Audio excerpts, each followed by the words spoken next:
প্রথমেই জানিয়ে দিব আবারও মুখোমুখি অবস্থানে যুক্তরাষ্ট্র ও ইরান পাল্টাপাল্টি হামলার হুমকি। জানিয়ে দিব এবার ইরানের হয়ে লড়ার ঘোষণা দিল ইরাকের সশস্ত্র গোষ্ঠী। এবং সর্বশেষ থাকছে আফগান সেনা নিহতের সংখ্যা বেড়ে ২৭৪, দাবি পাকিস্তানের।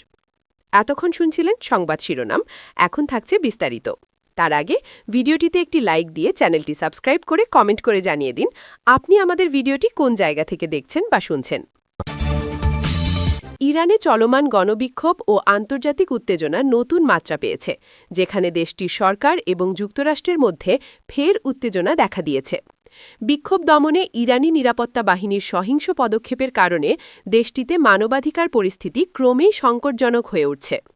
আন্তর্জাতিক সংবাদ সংস্থা এবং বিভিন্ন মানবাধিকার পর্যবেক্ষকরা জানিয়েছেন এই বিক্ষোভে অন্তত অর্ধশতাধিক মানুষ নিহত হয়েছেন, আর ২৫০০-এরও বেশি বিক্ষোভকারীকে গ্রেফতার করা হয়েছে।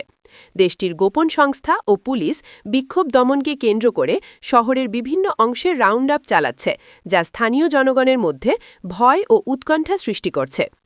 যুক্তরাষ্ট্রের অবস্থানও স্পষ্ট এবং শক্তিশালী। প্রেসিডেন্ট ডোনাল্ড ট্রাম্প একাধিকবার হুঁশিয়ারি দিয়েছেন যে ইরান যদি বিক্ষোভ দমনের সহিংস পদ্ধতি অবলম্বন করে তবে তার জবাবে মার্কিন সামরিক বাহিনী সরাসরি পদক্ষেপ নিতে পারে। এই হুমকি শুধু কূটনৈতিক পর্যায়ে সীমাবদ্ধ নয়। মার্কিন প্রশাসন ইতিমধ্যেই মধ্যপ্রাচ্যে থাকা সামরিক ঘাঁটিগুলোর প্রস্তুতি ও নিরাপত্তা বাড়িয়েছে। মার্কিন পররাষ্ট্র ও প্রতিরক্ষা মন্ত্রণালয় ইরানের ভেতরের পরিস্থিতি মনিটর করছে এবং বিভিন্ন সম্ভাব্য কৌশল নিয়ে আলোচনা করছে। ইরানের উপর মার্কিন হস্তক্ষেপের সম্ভাবনা নিয়ে যুক্তরাষ্ট্র ও ইসরায়েলের মধ্যে ঘনিষ্ঠ যোগাযোগও তৈরি হয়েছে। বার্তা সংস্থার রয়টার্সের খবরে বলা হয়েছে, গত শনিবার ইসরায়েলের প্রধানমন্ত্রী বেনিয়ামিন নেতানিয়াহু এবং মার্কিন পররাষ্ট্রমন্ত্রী মার্কো রুবিওর মধ্যে ফোন সংযোগে বিষয়টি আলোচনা করা হয়েছে। উভয় পক্ষই ইরানের সম্ভাব্য হস্তক্ষেপ এবং সেখানে অবস্থানরত তাদের নিরাপত্তা নিয়ে সর্বোচ্চ সতর্ক অবস্থায় রয়েছে। ইসরায়েলি নিরাপত্তা বাহিনী, বিশেষ করে সীমান্ত ও গোয়েন্দা সংস্থাগুলো সম্ভাব্য হামলার প্রেক্ষাপটে প্রস্তুতি অব্যাহত রাখছে। তবে ইরানের প্রতিক্রিয়া এটিকে মীমাংসা নয়, বরং আরও জোরালো করেছে। ইরানি পার্লামেন্টের স্পিকার মোহাম্মদ বাকের কালিবাফ স্পষ্ট করে জানিয়েছেন যে কোনো মার্কিন হামলার জবাবে মধ্যপ্রাচ্যে থাকা মার্কিন সামরিক ঘাঁটি এবং ইসরায়েলকে বৈধ লক্ষ্যবস্তু হিসেবে বিবেচনা করা হবে। এই ধরনের উক্তি আন্তর্জাতিক মহলে উত্তেজনা আরও বাড়িয়েছে, কারণ এটি সরাসরি যুক্তরাষ্ট্র ও ইসরায়েলের নিরাপত্তা ও অস্তিত্বের সঙ্গে সম্পর্কিত। ইরানের সর্বোচ্চ নেতা আয়াতুল্লাহ আলী খামেনিও দেশটির জনগণকে শান্ত রাখার চেষ্টা করেননি। তিনি শুক্রবার এক ভাষণে বলেছেন, কয়েক লক্ষ শহীদের রক্তের বিনিময়ে ইসলামী প্রজাতন্ত্র ক্ষমতায় এসেছে। তার ভাষ্য থেকে স্পষ্ট যে দেশের বর্তমান সরকার কোনো অবস্থাতেই বিক্ষোভের চাপের সামনে নত হবেন না। তিনি আরও জোর দিয়ে বলেন, এই বিক্ষোভের মুখে তারা পিছু হটবেন না। এই ধরনের বক্তব্য ইরানের অভ্যন্তরীণ রাজনৈতিক দৃঢ়তা এবং ইসলামী প্রজাতন্ত্রের ক্ষমতা সংরক্ষণের প্রচেষ্টার প্রতিফলন। বিক্ষোভের কারণ ও প্রেক্ষাপটও গুরুত্বপূর্ণ। ইরানে সাম্প্রতিক বিক্ষোভের মূল কারকগুলো হল রাজনৈতিক, অর্থনৈতিক ও সামাজিক অসন্তোষ, বিশেষ করে নারীদের অধিকার, অর্থনৈতিক মন্দা, উচ্চ বেকারত্ব ও কট্টরবাদী নীতি এই বিক্ষোভকে ত্বরান্বিত করেছে। বিভিন্ন শহরে, বিশেষ করে তেহরান, ইসমাইলি ও অন্যান্য বড় শহরে বিক্ষোভকারীরা সরকারের নীতি, স্বেচ্ছাচারিতা এবং মানবাধিকার লঙ্ঘনের বিরুদ্ধে রাস্তায় নামছে। এই বিক্ষোভগুলোতে শিক্ষার্থী, শ্রমিক এবং সাধারণ নাগরিক সক্রিয়ভাবে অংশগ্রহণ করছে। আন্তর্জাতিক সম্প্রদায়ও এই পরিস্থিতিকে মনোযোগ দিয়ে দেখছে। বিভিন্ন মানবাধিকার সংস্থা ইরানি সরকারকে বিক্ষোভ দমন বন্ধ করার আহ্বান জানিয়েছে এবং গ্রেফতারকৃতদের মুক্তি দেওয়ার দাবি তুলেছে। যুক্তরাষ্ট্রের পাশাপাশি ইউরোপীয় ইউনিয়ন এবং জাতিসংঘের মানবাধিকার সংস্থাও ইরানের পরিস্থিতি নিয়ে উদ্বেগ প্রকাশ করেছে। বিশেষ করে সামাজিক মিডিয়ায় ব্যাপক তথ্য ছড়িয়ে পড়েছে, যা ইরান সরকারের ওপর চাপ বাড়াচ্ছে। তবে সরকারের কড়া প্রতিক্রিয়া এখনও অব্যাহত রয়েছে। সাম্প্রতিক ঘটনাগুলো মধ্যপ্রাচ্যের ভূ-রাজনৈতিক স্থিতিশীলতা ও নিরাপত্তার জন্য বড় চ্যালেঞ্জ তৈরি করেছে। মার্কিন হুমকি এবং ইরানের কড়া প্রতিক্রিয়া এই অঞ্চলে সামরিক সংঘর্ষের আশঙ্কা বাড়িয়েছে। বিশেষজ্ঞরা মনে করছেন যে কোনো মার্কিন হস্তক্ষেপ ইরানকে আরও রুখে দাঁড়াতে প্ররোচিত করবে এবং পুরো মধ্যপ্রাচ্যে উত্তেজনা ছড়াতে পারে। এর ফলে তেলের বাজার, আন্তর্জাতিক বাণিজ্য এবং অঞ্চলের দেশগুলোর রাজনৈতিক স্থিতিশীলতার ওপর বড় প্রভাব পড়তে পারে। উভয় পক্ষের তীব্র হুমকির মধ্যে সাধারণ ইরানি জনগণ সবচেয়ে বেশি ক্ষতিগ্রস্ত হচ্ছে। বিক্ষোভ দমনে নিহত ও গ্রেফতারকৃতদের সংখ্যা প্রতিদিন বাড়ছে। এমন পরিস্থিতিতে দেশের অর্থনীতি আরও দুর্বল হচ্ছে, যা সাধারণ মানুষের দৈনন্দিন জীবনযাত্রায় নেতিবাচক প্রভাব ফেলছে।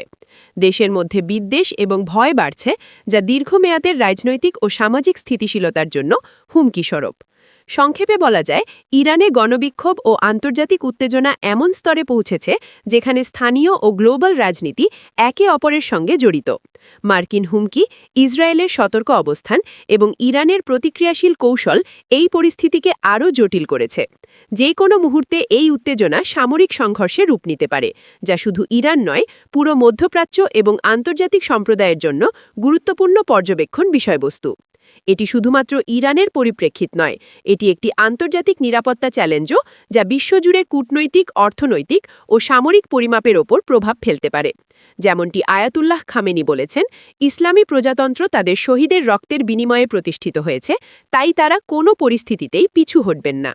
এই কঠিন পরিস্থিতি এখন শুধু ইরানের নয়, পুরো মধ্যপ্রাচ্য এবং আন্তর্জাতিক সম্প্রদায়ের জন্য গুরুত্বপূর্ণ পর্যবেক্ষণ বিষয়বস্তু। ইরানে মার্কিন হামলার হুমকি ক্রমেই বাড়ছে। চলমান আলোচনা ব্যর্থ হলে যুক্তরাষ্ট্র ইসলামী প্রজাতন্ত্রের ভূমিতে আগ্রাসন চালাতে পারে বলে আশঙ্কা আছে।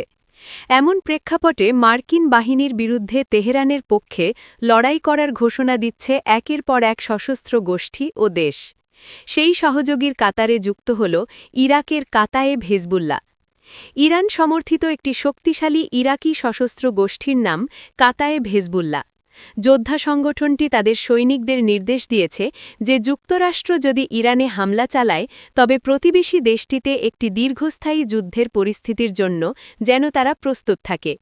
কাতায়েব হিজবুল্লাহ বৃহস্পতিবার ২৬ ফেব্রুয়ারি যুক্তরাষ্ট্রকে সতর্ক করে বলেছে যে এ অঞ্চলে যুদ্ধ শুরু করলে তাদের প্রচণ্ড ক্ষতির সম্মুখীন হতে হবে। অন্যদিকে একটি সশস্ত্র উপদলের একজন কমান্ডার জানিয়েছেন যে হামলা হলে তাদের গোষ্ঠীর হস্তক্ষেপ করার প্রবল সম্ভাবনা আছে। কাতায়েব হিজবুল্লাহ এক বিবৃতিতে বলেছে, মার্কিন হুমকি এবং সামরিক সমাবেশের মধ্যে এই অঞ্চলে একটি বিপজ্জনক উত্তেজনার ইঙ্গিত পাওয়া যাচ্ছে। তাই সব যোদ্ধার জন্য একটি সম্ভাব্য দীর্ঘস্থায়ী ক্ষয়িষ্ণু যুদ্ধের জন্য প্রস্তুত থাকা প্রয়োজন। ওই কমান্ডার বলেন, তার গোষ্ঠী ইরানকে তাদের নিজস্ব স্বার্থের জন্য কৌশলগত মিত্র মনে করে। তাই ইসলামী প্রজাতন্ত্রের ওপর যে কোনো আক্রমণ সরাসরি আমাদের জন্য হুমকি। গত বছর ইসরায়েল ও ইরানের মধ্যে ১২ দিনের যুদ্ধের সময় মার্কিন নিষেধাজ্ঞাভুক্ত ইরাকি সশস্ত্র গোষ্ঠীগুলো হস্তক্ষেপ করেনি। তবে এবার ওই কমান্ডার জানান, তারা কম সংযত থাকবে, বিশেষ করে যদি হামলাগুলো ইরানের শাসন ব্যবস্থা উৎখাতের উদ্দেশ্যে করা হয়।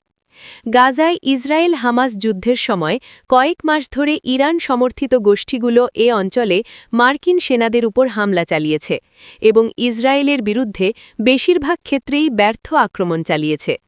পরে মার্কিন ও অভ্যন্তরীণ চাপের মুখে হামলাগুলো বন্ধ হয়ে যায় এবং গোষ্ঠীগুলোকে নিরস্ত্র করার চাপ বাড়তে থাকে। ইরান সমর্থিত এসব গোষ্ঠী তথাকথিত প্রতিরোধের অক্ষের অংশ, যার মধ্যে লেবাননের হিজবুল্লাহ, গাজার হামাস ও ইয়েমেনের হুথি বিদ্রোহীরাও আছে। হিজবুল্লাহর একজন অধিকর্তা এ সপ্তাহে বলেছেন, ইরানে মার্কিন হামলা যদি সীমিত হয়, তবে লেবানি যেই গোষ্ঠী সামরিকভাবে হস্তক্ষেপ করবে না। তবে সর্বোচ্চ নেতা আলী খামেনির ওপর যে কোনো আক্রমণকে তারা রেড লাইন বা চরম সীমা হিসেবে বিবেচনা করবে। ইরানের পারমাণবিক কর্মসূচি নিয়ে চলমান আলোচনা যদি কোনো চুক্তিতে পৌঁছতে ব্যর্থ হয়, তবে হামলার যে হুমকি প্রেসিডেন্ট ডোনাল্ড ট্রাম্প দিয়েছেন তা কার্যকর করতে তিনি ইরানের কাছে যুদ্ধজাহাজ ও ফাইটার জেট মোতায়েন করেছেন। যুক্তরাষ্ট্র ও ইরানের আলোচকরা বৃহস্পতিবার তৃতীয় দফা বৈঠকে বসেন। ইরানের পররাষ্ট্রমন্ত্রী আব্বাস আরাকচি রাষ্ট্র টেলিভিশনকে জানিয়েছেন যে আলোচনায় খুব ভালো অগ্রগতি হয়েছে। এর আগে আফগানিস্তান জানিয়েছিল যে যুক্তরাষ্ট্র যদি ইরানে হামলা চালায়, তাহলে তেহরানের চাহিদা অনুযায়ী সহযোগিতা করতে প্রস্তুত।